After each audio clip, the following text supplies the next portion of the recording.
Tá, Leonardo, mas eu posso ter vários clientes ao mesmo tempo. Sim, tu pode. Tu pode ter vários clientes. Mas ao pegar um cliente que te dá problema, que te dá dor de cabeça, ou que te dá pouca margem de lucro, que te dá pouca vantagem, que não te dá portfólio, que não tem nenhum interesse, né? Um cliente não precisa dar tudo isso ao mesmo tempo. Ele tem que dar pelo menos uma vantagem, tá? Mas ao pegar esse cliente, tu tem o custo de oportunidade de estar pegando um outro que podia estar sendo mais significativo para o teu escritório. Seja bem-vindo ao podcast Estratégia Arquitetura. Aqui nesse podcast eu vou te mostrar onde deve estar o teu foco. Porque o cliente deseja e paga mais por uma arquitetura autoral.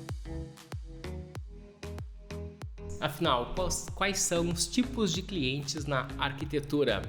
Bom, a arquitetura, né, tem várias personalidades, os clientes de arquitetura têm várias personalidades e é bem importante a gente entender quais são esses diferentes tipos. Então, vamos parar de filosofar e vamos direto ao conteúdo. O primeiro tipo bem comum de cliente que a gente vai se deparar, né, já se deparou, vai se deparar mais cedo ou mais tarde na arquitetura, é um cliente que tem um perfil analisador, ele tem um perfil analista. Ele é um cliente que gosta de analisar, ele gosta de pensar, ele gosta de fazer tudo com muita calma. Ele quer, aquela obra é muito importante para ele, aquele projeto é muito importante para ele, aquela casa é muito importante para ele, aquele apartamento é muito importante para ele, aquele escritório, aquele empreendimento.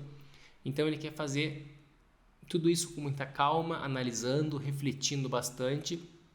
E o que acontece? O prazo de projeto ele acaba ficando mais dilatado. Tu vai dedicar mais tempo para tá fazendo aquele projeto e isso tu vai ter que considerar no teu fluxo de trabalho. Porque tu tem custos fixos. Tu tem um custo fixo da tua estrutura, tu tem um custo fixo muitas vezes da tua equipe, e se esse prazo se dilata, tu vai ter que estar isso muito bem coordenado. Leonardo, se eu identifico que eu vou estar pegando um cliente que ele tem esse perfil analisador, esse perfil analista que quer resolver tudo com muita calma, se eu pego um cliente assim, eu tenho que cobrar mais caro dele por isso? Não necessariamente. Tu não precisa cobrar mais caro dele, não necessariamente, porque tu pode trabalhar com vários clientes ao mesmo tempo. Então, mas é muito importante tu entender, identificar qual é o tipo de cliente, quando ele tem esse perfil que ele vai estar fazendo tudo com muito mais calma, ele vai estar fazendo, ele quer fazer um projeto com mais tranquilidade, ele quer analisar bastante, ele quer fazer as reuniões mais espaçadas, ele vai demorar para aprovar o projeto, para definir o projeto, por exemplo, para mandar para a prefeitura, ele vai demorar para tomar esse tipo de decisão. Então, o que é o ideal? Tu começar a incluir nessa equipe que está desenvolvendo esse projeto, eles vão estar começando a fazer outros projetos ao mesmo tempo, paralelos, né? Junto com enquanto estão trabalhando nesse projeto, tá? Desse cliente que quer fazer tudo com muito mais calma. Então, o primeiro perfil listado aqui de tipo de cliente é aquele cliente que é mais analista e ele quer fazer tudo com muito mais calma. Talvez alguns de vocês poderiam ser esse tipo de cliente, né? Ou são esse tipo de pessoas. O segundo tipo de cliente é aquele que quer contratar um escritório o mais rápido possível, ele quer definir o projeto o mais rápido possível, ele quer começar a obra o quanto antes, ele quer já, na reunião que ele está te conhecendo, ele já quer saber em detalhes de como é que vai começar essa obra, como é que ele vai já encaminhar para a prefeitura, ele tem pressa. Esse é o cliente que é objetivo, ele é exatamente o oposto daquele outro. O que acontece? Tu tem que também organizar a tua equipe para conseguir atender esse tipo de cliente, porque ele vai exigir dinamismo da tua parte. Ele vai exigir que a tua equipe produza com bastante assertividade, Qual que é a grande característica que eu vejo quando eu pego esse tipo de cliente? A gente tem menos etapas de projeto.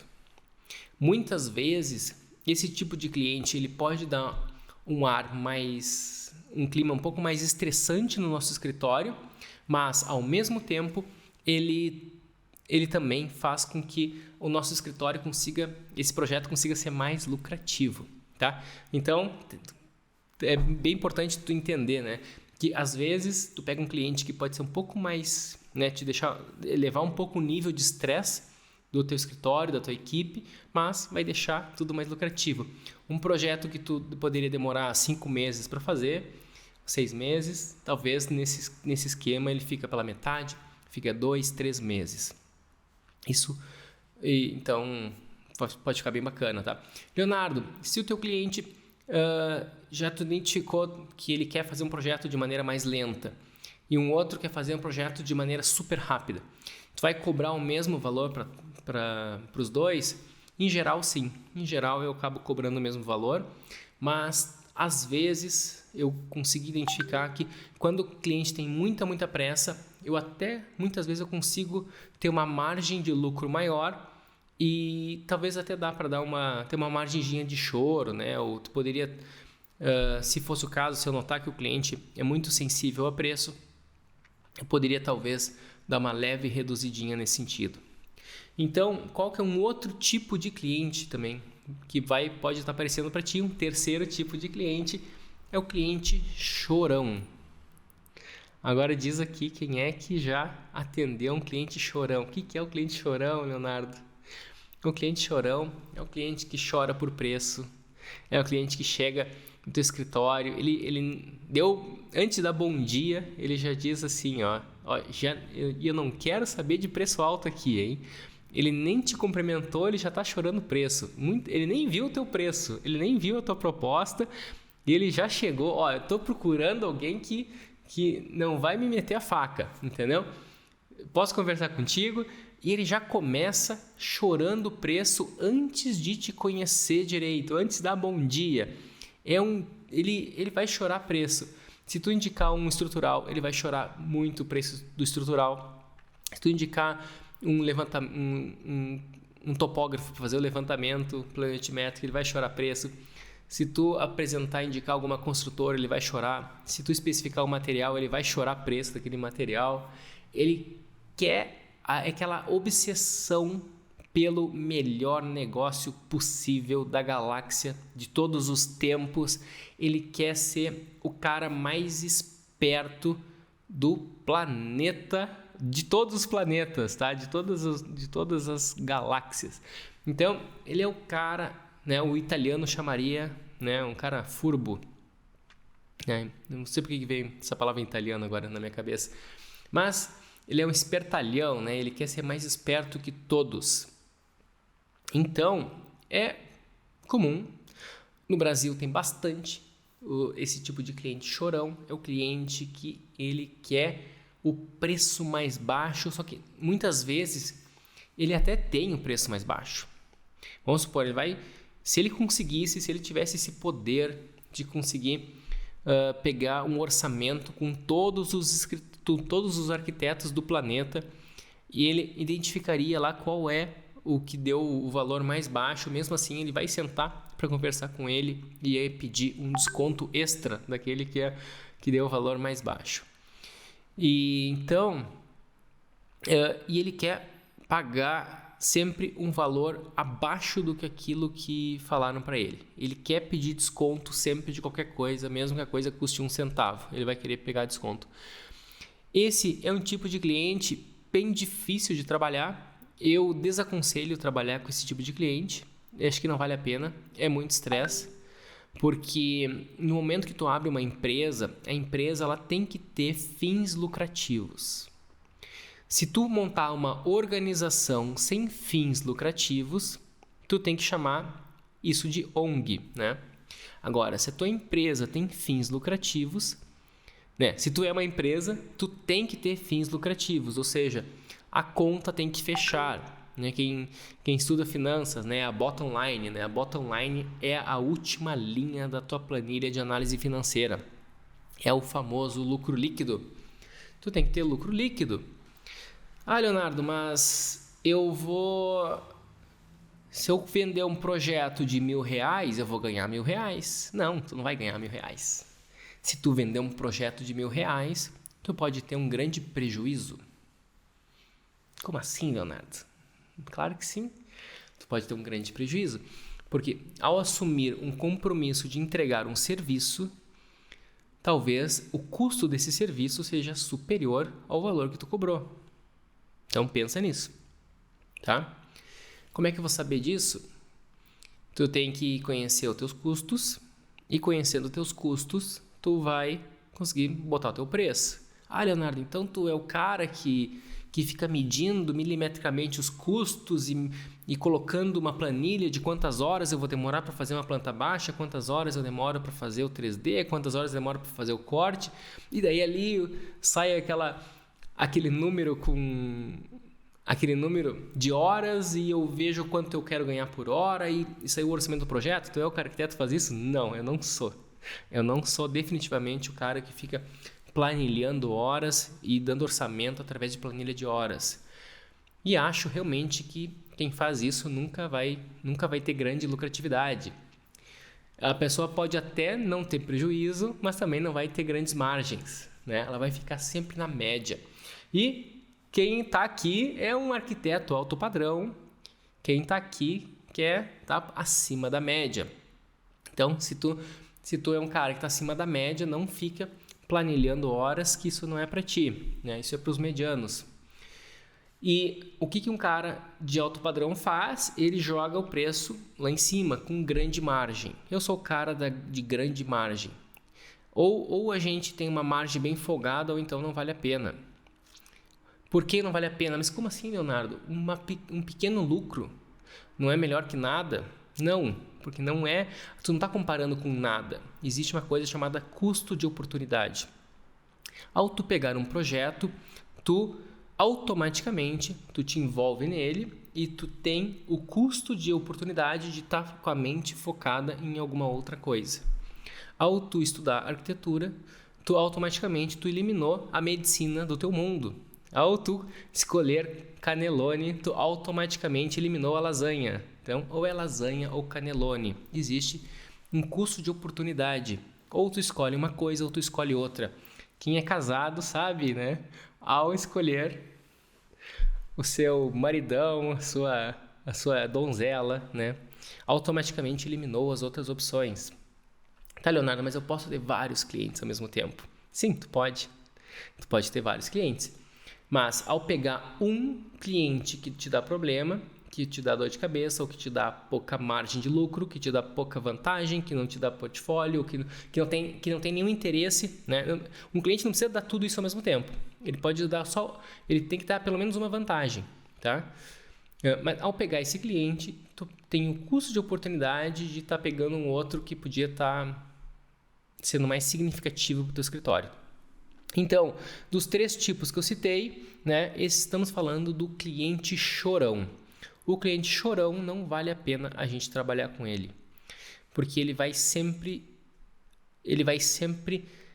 atacar a jugular da empresa, que é a margem de lucro, tá? Então nunca permita, né, que um cliente já vá com essa intenção, né, prioritária de atacar a tua margem de lucro. Pô, né, o sangue que corre, o sangue que dá vida, né? A energia vital da empresa, que é o lucro, tu não pode de maneira nenhuma arriscar ela, tá? Trabalhando com esse cliente chorão. Leonardo, mas falar é fácil, fazer é difícil, né? Então, tem gente que poderia dizer isso. Falar é fácil, fazer é difícil. Só chega para mim cliente chorão. O cliente já chega chorando o preço. Então, isso tem a ver com o teu posicionamento. Só que posicionamento não é o que a gente está discutindo hoje. Daí eu já tenho bastante conteúdo falando sobre isso, né? E também estou disposto a falar mais, mas não nesse episódio, né? Hoje a gente está falando sobre os tipos de cliente na arquitetura. Então, em outro momento a gente resolve essa tua questão de como é que tu vai te livrar do tipo de cliente que tu não quer. Vamos para o quarto tipo de cliente, que é o cara, é o faça você mesmo, né? O cara, eu vou pesquisar, eu vou entrar em contato com vários, eu vou pesquisar com arquitetos e eu vou tentar fazer eu mesmo. Eu vou comprar uma revista de arquitetura, nem comprar revista, né? Às vezes ele compra revista, que é baratinho, às vezes ele vai no site, vai no Pinterest e ele começa a riscar.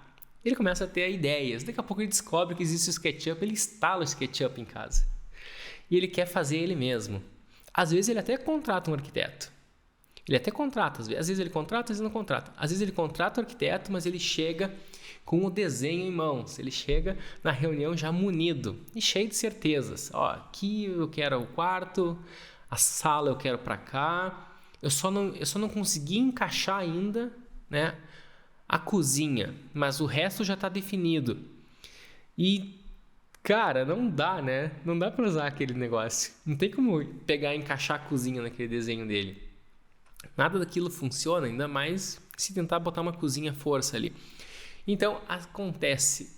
Leonardo, esse tipo de cliente não tem no alto padrão, né? Eu pensava que não tinha, tá? Mas tem. Eu pensava que não tinha até que chegou um dia que um cliente, um cara bem jovem, 30 e poucos anos, né? Vamos supor, tinha uns 30 anos mais ou menos. E o Luan falando que esse é o irmão dele, né? Tem muitos. Então, eu tive um cliente que era assim, o cara tinha 30 e poucos anos, chegou a fazer uma reunião comigo e ele desenhou tudo. Tem gente que faz planta baixa em Excel, o cara é tão bom em Excel que faz planta baixa em Excel. Tem gente que desenha num software, sei lá, no Paintbrush do Windows. Tem gente que desenha em qualquer lugar e chega com o desenho da planta ali. E, por incrível que pareça, a casa foi gigante, né? Você pode até pesquisar, é a casa Golf Villas. O cliente chegou assim para mim. É uma casa super grande, tem, sei lá, uns 1.500 metros quadrados. Daí, como é que eu lidei com a situação? Daí, né, você está falando com um cara que estuda psicologia, né? Eu estudo de maneira amadora, mas eu estudo. Daí, eu não enfrentei, né? Eu não gosto de enfrentar clientes, mas ao mesmo tempo eu gosto de conseguir o que eu quero. Então, eu vi que o projeto dele não funcionava, e daí eu disse, então tá, daqui esse projeto aí me manda tudo isso que eu vou tentar ver como é que a gente pode adequar essa tua versão. Daí eu cheguei com a Luísa, né, a arquiteta que trabalhava comigo na época, né, e ela que fazia todos os desenhos comigo ali, né, então eu só coordeno tudo, né, eu sou o grande maestro da história, e ela que está desenhando o projeto propriamente no Revit. Conversei com ela, Luísa, o cliente quer essa casa aqui, mas a gente sabe que não vai fazer, né? Então, mas a gente precisa mostrar. Eu não posso simplesmente dar um não pro cliente que não vai rolar, né? Ele vai criar um climão e o projeto está só começando e o projeto, né? A gente cobrou bem e tal, então não vai, né? Não tem como ficar uma situação ruim com o cliente. O que eu fiz? A estratégia foi, no nosso anteprojeto, a gente vai então apresentar 2 versões, coisa que quem é meu aluno sabe que eu não gosto de apresentar 2 versões, né? Então eu não sou um cara de apresentar 2 versões, porque se tu deixa o cara com dúvida, a dúvida paralisa. A dúvida paralisa. Então, bom é ter uma opção só. Então, mas nesse caso a gente vai precisar 2 versões. Uma é a que ele quer, a que ele desenhou, e a outra é a nossa proposta. A outra é um projeto assinado pela Mader Arquitetos, né? Então, que é um projeto que a gente gosta, que a gente acredita. E daí, o que a gente fez? A gente só tentou desenhar, né? Desenhou a versão dele e não melhorou ela. A gente só replicou ela. E daí, ou seja, a gente não investiu tempo em melhorar aquela versão, porque a gente não achava que o DNA dela estava totalmente errado, né? Por vários motivos, o cliente nem é, o cliente é da área financeira, não é da área de criação arquitetônica. Então não tinha muito fundamento, não tinha base teórica, base conceitual que sustentava aquilo. Então a gente apresentou aquela versão que ele desenhou, a gente botou isso no Revit, né? Tudo, digamos, mais ou menos okzinho para uma planta baixa. E aí a gente fez uma nossa versão que era para competir com aquela. Daí a nossa a gente caprichou, né? Dentro do possível, dentro do prazo que a gente tinha diante do projeto, a gente caprichou naquela versão e então a gente apresentou. E daí ficou nítido que a nossa versão funcionava, tinha tudo que o cliente pediu em termos de dimensões, programa de necessidades, tinha tudo que o cliente pediu. E a dele ficou ruim, entendeu? Mas a gente respeitou. Por que a gente fez? Em consideração a ele, em respeito ao cliente, a gente desenhou a versão dele. E daí o que ele fez, né? Eu achando que eu estava sendo espertão, ele pegou a nossa versão em Revit, botou a versão dele no software dele, no Paintbrush, e ele começou a mudar, então, as peças de lugar. E ele começou, então, em vez de... Ele não se deu por cansado, né? Ele queria realmente era fazer a versão dele, ele queria brincar de arquiteto. Então, ele começou a pegar a versão e o nosso projeto e começou a dar os Ctrl+C, Ctrl+V e botando as coisas, tentando fazer o layout dele, né? E daí, né, a gente, na próxima reunião, né, que ele chegou com o retorno, mandou pelo WhatsApp aquele monte de parecer dele depois daquela análise, né? E aí a gente começou a evoluir e tal, mas chegou um momento que ele viu que não fazia mais sentido, dele só pedia para nós e a gente acertou, tá? E o projeto ficou bem bacana, bem legal. Então, esse é o tipo do cliente, eu vou pesquisar, vou fazer eu mesmo, que ele existe tanto do jeito, digamos, padrão médio, baixo padrão, mas também existe, né? Para minha surpresa, né? Já tive esse tipo de cliente, também existe no alto padrão. E tudo isso tu pode levar na boa, tá? E existe um quinto tipo de cliente. São 7 tipos, né? São 7 tipos de cliente. Existe o quinto tipo de cliente, que é o cliente que o meu filho chamaria do cliente show-off. O que é show-off? Show-off, meu filho, né? Não sei se alguém sabe, mas meu filho foi alfabetizado na Inglaterra. Então, tem várias... o inglês para ele é muito, muito forte, né? E ele aprendeu a ler e escrever em língua inglesa. Então, ele foi... né? Ele nasceu no Brasil, ficou uns 4 anos e meio na Inglaterra. Daí ele voltou, faz 6 meses que ele voltou só, né? Então, eu tava com ele lá na Inglaterra, tá? Então, faz 6 meses que a gente voltou da Inglaterra.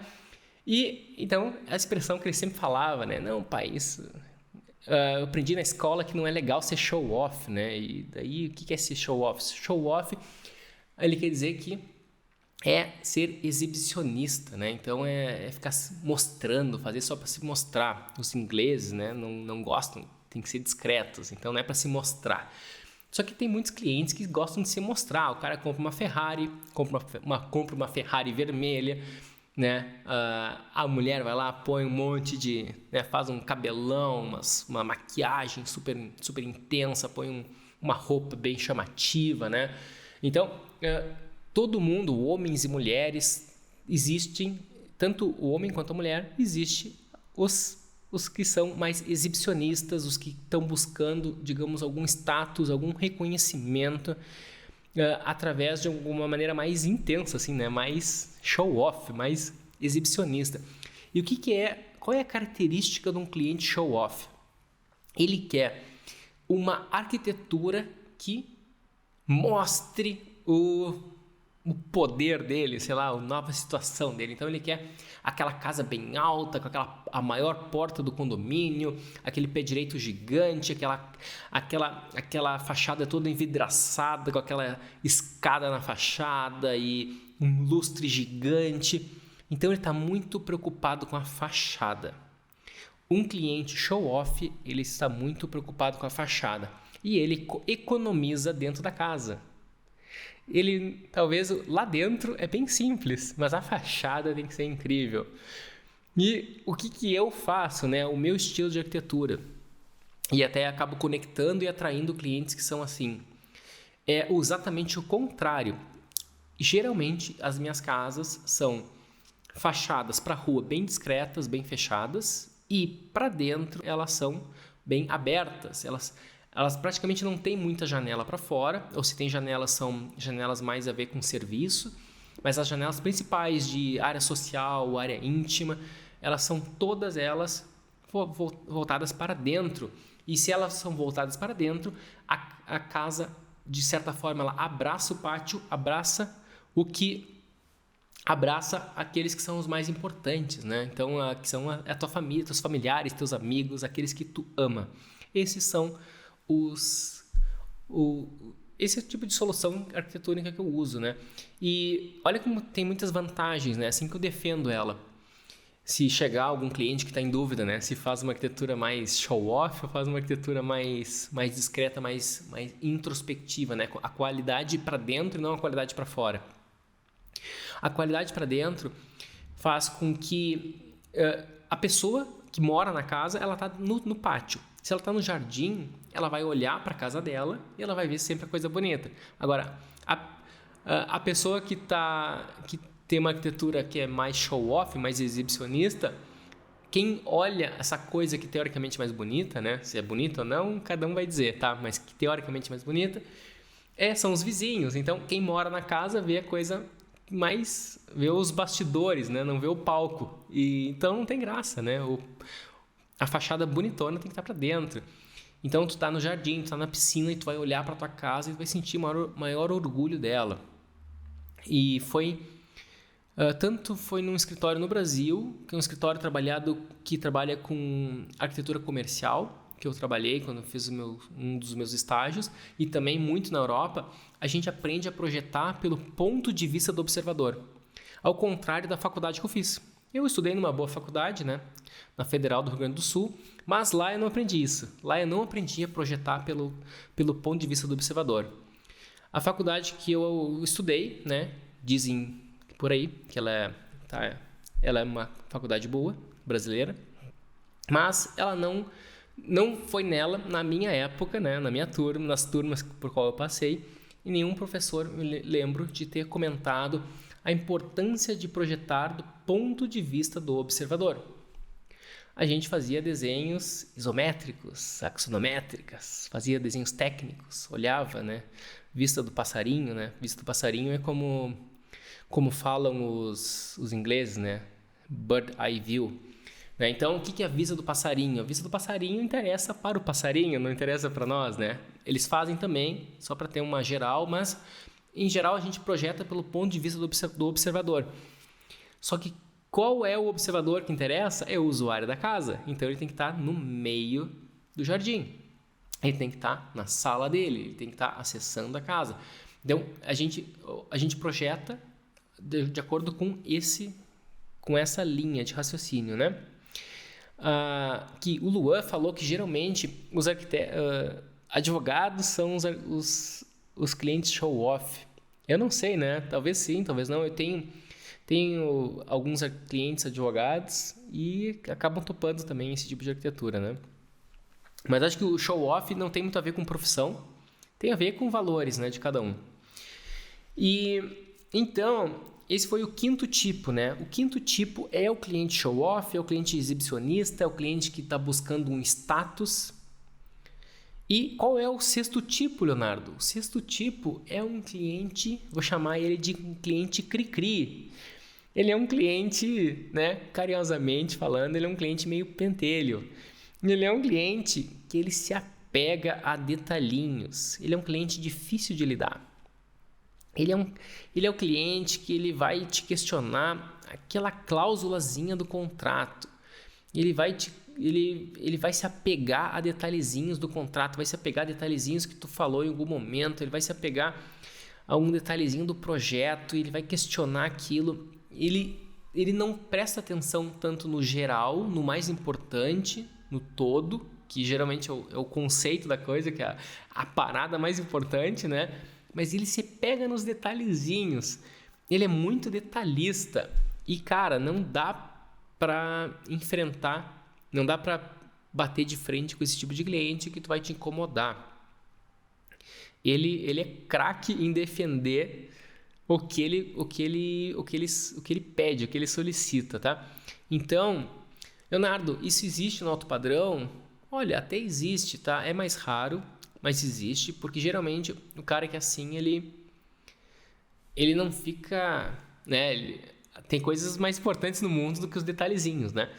Então, geralmente ele não fica o cara mais rico do planeta, mas também tem, tá? Também tem um pouquinho. E é difícil de lidar. E daí como é que eu lido com esse tipo de cliente? Cara, eu tenho que entrar na onda dele, entendeu? Daí eu tenho que cuidar 2 vezes, 3 vezes quando eu vou falar alguma coisa. Eu tenho que pensar bem, eu tenho que reler muito bem o que está no contrato, tem que estar muito bem seguro, qualquer detalhezinho ali, o que tem, o que não tem. Eu tenho que ter um cuidado extra para lidar com esse tipo de cliente. É assim que eu lido, tá? Então não... Ah, Leonardo, eu pensei que tu ia dar uma pílula mágica, um segredinho, um atalho, né? Como lidar com ele. Cara, se tu souber, me passa que eu também quero saber, tá? Então, a princípio a gente tem que ter um cuidado redobrado mesmo.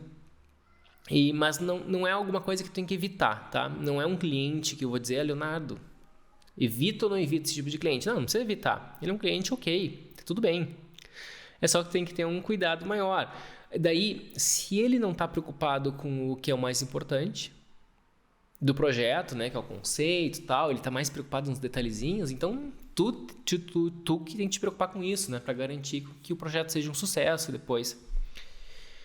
Então, geralmente esse cliente, né, se ele é casado, eu tive um que era assim, daí ele era assim e a mulher praticamente não conseguia participar do projeto, ela não ia nem nas reuniões, porque ele era um cara que um psicanalista chamaria, ele tem um comportamento obsessivo-compulsivo, tá? Então, alguém que tem um comportamento obsessivo-compulsivo, ele, né, um cara que tem toque, né, digamos assim, ele é difícil de lidar, tá? É difícil, mas é possível. É possível. É muito melhor ele do que um cliente chorão, entendeu? Um cliente chorão não dá para lidar, entendeu? Esses aí passa reto. Agora, o cliente cri-cri, que é um cliente mais desafiante de lidar, mesmo assim, rola, tá? Vale a pena. E qual é o 7º e último tipo de cliente listado aqui? É um cliente, eu diria que é o melhor cliente de todos. É o mais difícil de pegar ao mesmo tempo, tá? É o cliente alto padrão, é um cliente que ele quer o garantido, né? Tem outros alto padrão no meio deles, mas é o clássico cliente de alto padrão.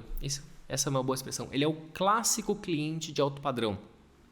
Ele quer o garantido, ele não quer correr riscos, ele não quer se meter em cilada. Basicamente é isso. Ele tem bastante coisa para fazer da vida dele, ele tem um trabalho, ele tem empresas, ele tem um negócio dele que tem que lidar, ele tem a família dele que é uma prioridade para ele. Ele não quer se incomodar. Então o que ele vai pegar? Ele vai pegar um escritório de arquitetura, ele vai pegar um arquiteto, uma arquiteta que já tenha feito coisas semelhantes ao que ele quer. Ele vai pegar alguém que já está fazendo a linha de arquitetura que ele quer. E ele vai pegar alguém que quer cuidar de tudo para ele, e não alguém que vai entregar vai chegar um dia que vai receber um e-mail, tá aqui os projetos em DWG, agora acerta a última parcela. Cara, isso aí é um serviço de 5ª categoria, né?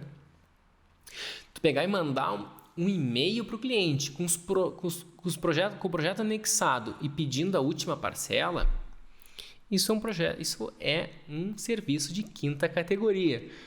O cliente que é um leigo, né, na área técnica de arquitetura, ele vai pensar, tá, e agora o que eu faço? Me abandonaram, entendeu? Eu vou pagar esse profissional, esse arquiteto aí, eu vou ficar solto no mundo, agora eu me fu, né, como dizia o poeta. Então, agora tá frito, o que ele vai fazer? Ele vai perguntar pro arquiteto, o que eu faço agora? Agora tu tem que contratar um estrutural, né? Ou manda pro teu consultor aí, é simples, é só tu contratar um estrutural, tu manda esse projeto para ele, depois né, um engenheiro, e o engenheiro resolve para ti o resto. Contrata um cara de hidroelétrico, o cara vai pensar, tá, e aí? Né? Então, tu não está compatibilizando nada, não está coordenando ninguém, tem uma base, a tua primeira versão de projeto ali, ela não vai, com certeza, assim que o cara começar a fazer a estrutura, fazer o resto, não vai funcionar mais nada. Então, cara, não vale, isso aí é um serviço de quinta categoria. E o cliente, um bom cliente, o cliente que não quer correr risco, ele nunca vai aceitar esse tipo de profissional. O que ele quer? Ele quer um escritório que atenda muito bem ele, que diga, cara, eu vou cuidar de tudo para ti. A gente vai sentar, vai negociar, tu vai nos contratar e tudo que tu precisar, tu centraliza conosco. Tu quer uma torneira, um ponto novo de água no jardim, porque quer trabalhar com jardinagem, pede para nós. Não precisa entrar em contato com o hidráulico, pede para nós. Tu quer encher de tomada a tua casa para carregar o celular em qualquer canto, pede para nós. Tu quer uma tomada para carro elétrico, pede para nós. Tu quer botar painel solar na casa, pede para nós, que a gente fala tudo com o elétrico depois. Então, tu centraliza toda a informação com o arquiteto e ele é que distribui lá e vai ver com a equipe técnica quem é que vai fazer. O cara só tem que pagar o estrutural, só tem que pagar o cara da automação, só tem que pagar o cara do hidro, é só isso que ele tem que fazer. E talvez, né, por que eu faço assim, né, pelo menos... eu nem centralizo o pagamento porque senão o valor fica bem grande, né? Mas talvez não seja errado. Talvez em algum momento, talvez eu possa considerar fazer isso, de inclusive centralizar o pagamento. Só que o problema disso é que como eu tenho que pagar essa equipe de complementares, eu vou cair num problema de bitributação. Então, acho que é mais para evitar isso, né?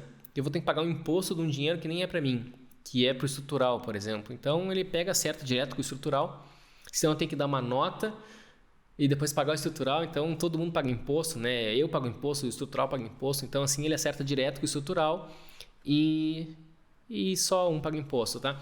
Para não pagar duas vezes um imposto desnecessário, completamente desnecessário. É só por esse motivo.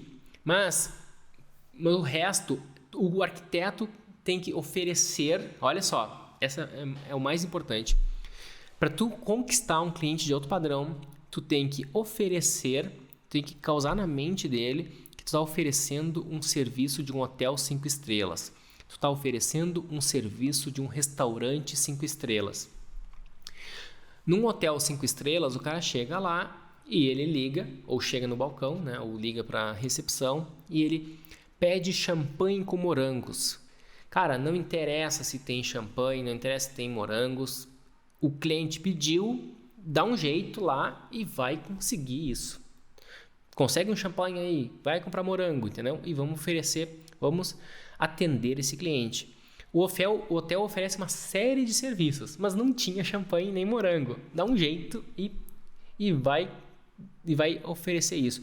Porque tu está cobrando tão bem e o cliente é impossível ele conseguir usar todos os serviços que tu teria. Então, tu tem margem para isso. É isso que o cliente quer. Ele quer ser atendido com as necessidades deles. Ah, mas cliente aqui, a gente tem sauna, tem academia, tem cafezinho, né? Tem até sucos especiais. Não, mas eu não quero nada disso. Eu só quero champanhe com gelo, mais nada. Então é isso. É assim que funciona um hotel 5 estrelas. Então tem que estar oferecendo isso para ele. O cliente, um bom cliente, um cliente de alto padrão, ele não quer correr riscos. E ele está disposto a pagar bem, né? Ele está a pagar o fato do risco que não está correndo, né? Então, por exemplo, se tu fosse investir em criptomoedas, tem chance de ganhar bastante dinheiro? Tem, né? Mas também o risco é grande, né? Aí investir numa moeda aí que ninguém conhece, nessas moedinhas novas aí, cripto. Tem um potencial de faturar muito, de ter uma mega rentabilidade? Tem, mas o risco é gigante. Na arquitetura, tem esse arquiteto ali que está bem desconhecido, bem barato e não tem portfólio e diz que faz tudo. Mas ele diz que faz tudo, mas cadê o portfólio dele? Nunca vi falar, não conheço esse cara. Tem chance de ele fazer um trabalho incrível? Tem. um valor super baixo? Tem. Um trabalho incrível para um valor super baixo, mas ao mesmo tempo o risco de não acontecer isso é grande também. O risco de aquilo ser só uma promessa e não ser fato